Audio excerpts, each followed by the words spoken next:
UKhuzani uphenyeke izinqa kulomculo ngobingelele bengamukele kule makhaya kwi-radio yakho izulu egxila kakhulu endabeni zamaskandi.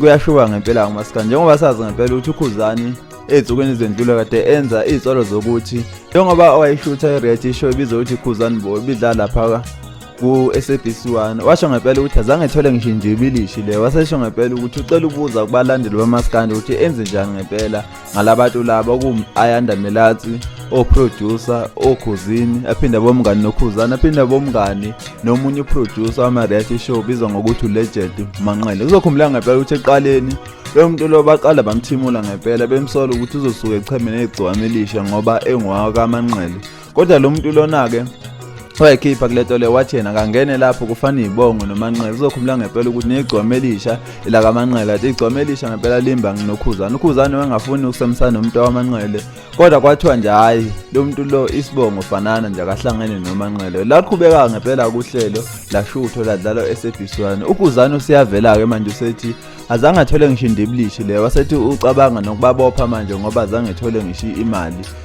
isete limdaka leli.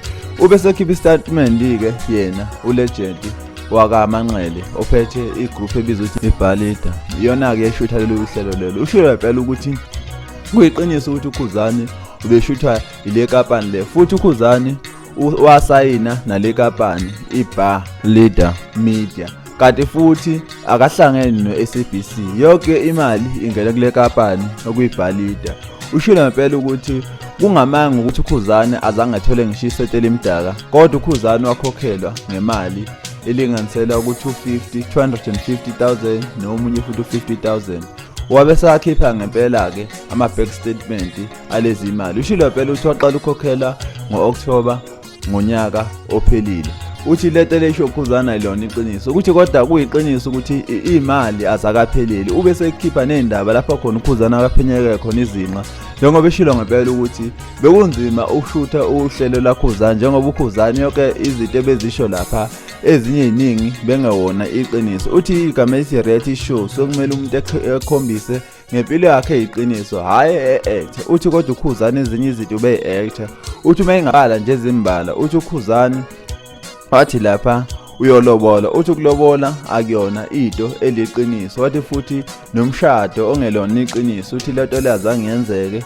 Uthi futhi nomdlelwane nentombi azange yenzeke lodwa, nomndeni nezingane ongelona iqiniso. Uthi lento le ebidala uthi kwenzima ukushutha uKhuzani. Uthi ngakho sebeze bethatha isinqumo sokuthi cha bayama bona ukulokhu ukuqopha leKhuzani Bo ngoba leKhuzani Bo igcwele into lona iqiniso. Bukele emakhaya-ke nazi indaba engophathele zona. Wena kuthini ukuphalo wakho njengoba abanye besho ngempela ukuthi sebelindi isayidi laKhuzani manje ukuthi yena uKhuzani uzothini njengoba le ndoda ngempela imchitha kanje imphenqa izinqa kanje. Bukele emakhaya-ke abantu abaningi ngoFacebook ngempela sebebheka uKhuzani manje ukuthi uzophendula athini. La kweSimanzonzo-ke sikhavile ngoba uKhuzani mayiphawula zobe sesekulethela ukuthi uKhuzani uyivikele ethini uLegend umfo waManqele, kodwa uManqele-ke uthi uyaza uyasho ngempela ukuthi cha bamkhokhela uKhuzani imali.